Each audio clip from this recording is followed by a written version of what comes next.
சகோதரர் டெல்லி பாபுவுடைய நினைவஞ்சலியில் கலந்து கொள்ள வந்திருக்கும் அனைவருக்கும் என்னுடைய காலை வணக்கம். எனக்கு டெல்லி பாபு கடந்த ஒரு 7-8 வருஷங்களாக தெரியும். என்னுடைய வீட்டில் அவங்க ஆஃபீஸ் வச்சுருக்காங்க. நான் சந்தித்த மிகச்சிறந்த மனிதர்களில் ஒரு 10 பேரை நான் மிகச்சிறந்த மனிதரால் என்னுடைய வாழ்க்கையில் நான் கோடு போட முடியும், நினைவு கூற முடியும்னா அந்த 10 பேரில் ஒருத்தராக டெல்லி பாபு இருப்பார். சாதாரணமாக எனக்கு இப்போ விஜயகாந்த் சாரோட ஃபோட்டோ எப்போ பார்த்தாலும் எனக்கு கண்ணில் தண்ணி வரும். அது மாதிரி டெல்லி பாபுவோட ஃபோட்டோவை எப்போ என்னோட பார்த்தாலும் ஃபோனில் பார்த்தாலும் எனக்கு தெரியாமல் என்னோடய கண்கள் ஈரமாகும், பனிக்கும். அந்த வகையில் நீங்கள் ஒன்றும் உதவ பாருங்கள். சில பேருக்கு தான் அதுபோல் ஒரு அமையும். அந்த சிரித்த முகத்தோட, ஒரு குழந்தைத்தனமான முகத்தோட, மிகச்சிறந்த பண்புகளோட. நான் எப்போது ஒரு தடவை தான் அவரை சந்திப்போம். அவர் காலையில் ஆஃபீஸ்க்கு வரும்போதோ இல்லை நைட் வீட்டுக்கு போகும்போதோ சந்திப்போம். எப்போது இந்த ஃபோட்டோவில் எப்படி இருக்காரோ அப்படியே தான் அவர் இருப்பார். எப்போவுமே அந்த முகத்தில் ஒரு புன்முறுவலோடு தான் இருப்பார். கடிந்து பேசாத, யாருக்கும் தீங்கு செய்யாத மிகச்சிறந்த மனிதராக நான் அவரை பார்த்துருக்கேன்.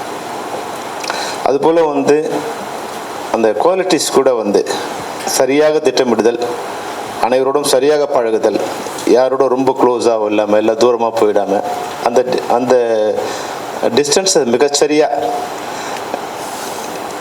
எனக்கு எப்படி அவர் மேலே ஒரு இதுன்னா, அவங்க ஒரு 8-9 வருஷமாக என்னோடய ஆஃபீஸில் இருக்காங்க, வீட்டில் இருக்காங்க. எவ்ரி மந்த்து 5ஆம் தேதி 10/10 என்னோடய ஃபோனுக்கு ஒரு மெசேஜ் வரும். ஒரு அமௌண்ட் இஸ் கிரெடிட்டட் டு ஒரு அக்கௌண்ட். இந்த 8 வருஷமும் எவ்வளோ மழை பெஞ்சாலும், கொரோனா வந்தாலும், என்ன வந்தாலும் அந்த அமௌண்ட் மட்டும் அந்த 5ஆம் தேதி 10 பேங்க் ஆரம்பித்த உடனே என்னோட ஃபோனுக்கு மெசேஜ். அந்த அளவுக்கு ஒரு மாதம் கூட தவறாத எல்லா வகையிலுமே, நான் சொல்கிறேன் எனக்கு மட்டும் இல்லை, எல்லா வகையிலுமே நாம் அவருக்கு ஏதாவது புகழஞ்சலி செலுத்தணும், நினைவஞ்சலி செலுத்தணும்னா அவரோட குவாலிட்டிஸை நம்ம பின்பற்றினாவே நம்ம அவருக்கு செய்கிற பெரிய ஒரு மரியாதையாகவும் நினைவஞ்சலியாகவும் இருக்கும். அவரோட படங்கள் சில படங்கள் சரியாக போகலன்னா கூட, ஆனால் அந்த திரைப்படத்தில் ஒரு திரைப்படத்துக்கு என்ன இருக்குமோ அந்த தயாரிப்பாளராக மிகச்சிறந்த முறையில் அந்த திரைப்படத்தை உருவாக்கியிருப்பார். வெற்றி அடைந்த படங்களுக்கு என்ன நல்ல விஷயங்கள் இருக்கோ அதே போல் சில படங்கள் கமர்ஷியலாக வெற்றி அடைந்து, திரைப்படமாக அந்த படம் வெற்றி அடைஞ்சிருக்கும், ஆனால் வெற்றி அடையாமல் போயிருக்கும். ஆனால் அந்த திரைப்படத்தில் என்னெல்லாம் இருக்கணுமோ மிகச்சரியான அளவில் அந்த திரைப்படம் இருந்திருக்கும். அந்த அளவுக்கு அந்த திரைப்படத்தை அவர் ஃபுல் டைம் ப்ரொடியூசர்ஸ் கூட இல்லை, வேறு நிறைய பிஸ்னஸில் இருக்கார். நான் கேட்பேன், இப்போ என்ன சார் எப்போ தடவை வரீங்கன்னு. இல்லை சார், நான் இந்த பிஸ்னஸில் இருக்கேன், என் சிஸ்டர் சொன்னதான், நான் இது அவனுக்காக தான் இண்டஸ்ட்ரிக்கே வந்தேன் அப்படின்னு சொன்னார். புவனேஷ்காக தான் நான் இண்டஸ்ட்ரிக்கே வந்தேன், அவன் தான் என்னோடய மகன் கூட அவன் தான் அப்படின்னு சொன்னார். அதனால் புவனேஷ், நான் உங்களோட எப்பவும் துணை இருப்போம்.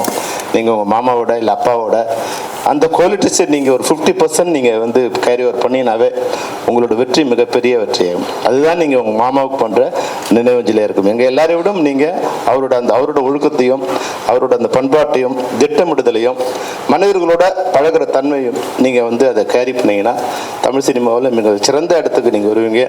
அவரோட கனவே நான் கேட்டேன், என்ன சார்னு. இல்லை புவனேஷ் ஒரு பெரிய ஹீரோ வைக்கணும் சார், அதுதான் அவரோட கனவு. நீங்கள் அந்த கனவு அவர் இல்லைன்னா கூட அந்த கனவை நிறைவேற்றி நீங்கள் ஒரு மிகச்சிறந்த இடத்தை உயரத்தை அடைஞ்சிங்கன்னா வானத்திலிருந்து அவர் உங்களை வாழ்த்திக்கிட்டே இருப்பார், சந்தோஷப்படுவார். நான் இல்லைன்னா கூட என்னோட கனவு நிறைவேறுக்குங்கிறது அவர் சந்தோஷப்படுவார். அந்த அளவில் நீங்கள் உயரிய குணங்களோட ரொம்ப டெடிக்கேட்னா உங்கள் மாமா எப்படி இருந்தாரோ அப்படி இருக்கணும். உங்களுக்கு எந்த வகையான உதவி வேண்டுமானாலும் நாங்கள் செய்ய தயாராக இருக்கோம். நிறைய இயக்குநர்களை உருவாக்குனார் மாமா. ஏறக்குறைய 6-7 டைரக்டர்ஸுக்கு அட்வான்ஸ் கொடுத்து படம் பண்ணணுங்கிற ஒரு இது இருக்கார். அந்த எந்த எண்ணமும் செஞ்சு போயிடக்கூடாது. நீங்கள் அதை எல்லாமே நீங்கள் ஃபாலோ பண்ணணும். அது ஆக்சஸ் ஃபிலிம் ஃபேக்ட்ரிங்கிறது தமிழ் சினிமாவில் எப்படி எல்லாம் நிறைய ஒரு 5-6 கம்பெனிக்கு எப்படி ஒரு முத்திரை இருக்கோ அது மாதிரி ஆக்சஸ்ங்கிறது டெல்லி பாபு. ஆக்சஸ்ங்கிறது தமிழ் சினிமாவில் ஆக்சஸ்னா டெல்லி பாபுவோட பேர் ஞாபகம் இருந்துகிட்டே இருக்கணும்.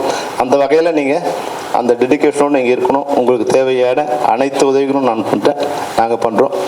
இந்த புகழஞ்சலி அவருடைய உண்மையாகவே அவங்க அம்மாவை பார்க்கும்போது எனக்கு அவ்வளோ வருத்தமாக இருந்தது. தாய்க்கு மகன் பண்ண வேண்டிய வேலையை மகனுக்கு தாய் பண்ணுறதுங்கிறது உலகத்தில் மிக கொடுமையான விஷயங்கிறது அதுதான். அது மாதிரியான கொடுமை வந்து நிகழாமல் இருக்கு நம்ம கடவுளை வேண்டிக்கிட்டோம். ஆனால் என்னன்னு தெரியாது, நல்லா இருந்தார். நான் இப்போ ஒரு 6 மாதம் முன்னாடி நான் பார்த்தேன், எங்கள் எலெக்ஷன் முடிஞ்சு வரும்போது கொஞ்சம் இழைச்சிருந்தார். ஆனால் கொஞ்சம் ஸ்மார்ட்டாக இருந்தார். என்ன டெல்லி என்ன இப்படி கொஞ்சம் இழைச்சிட்டிங்களேன்னு. இல்லை சார் கொஞ்சம் டயட்டில் இருக்கேன், கொஞ்சம் ஒர்க் அவுட் பண்ணுறேன் சார்னு. என்ன உங்கள் அக்கா பையனை தான் நடிக்க வைக்க போகிறேன்னு சொன்னீங்க, நீங்கள் ஹீரோ மாதிரி ஆகிட்டே வரீங்களான்னு கேட்டேன். சிரிச்சுட்டே போனார். அப்போ அவருக்கு தெரிஞ்சிருக்கா இல்லையான்னு எனக்கு தெரியல. அதுதான் நான் அவரை பார்த்தேன், கடைசி முறையாக பார்த்தேன். அந்த முகம் தான் எனக்கு எப்பவுமே வாழ்நாள் முழுக்க அந்த முகம் தான் என்னுடைய நினைவு இருந்துகிட்டே இருக்கும். நிச்சயமாக மிகச்சிறந்த மனிதர். அவருடைய புகழ் எப்போதும் தமிழ் சினிமாவில் இருந்துகிட்டே இருக்கும். வாழ்க டெல்லி பாபு, வளர்க அவருடைய புகழ்.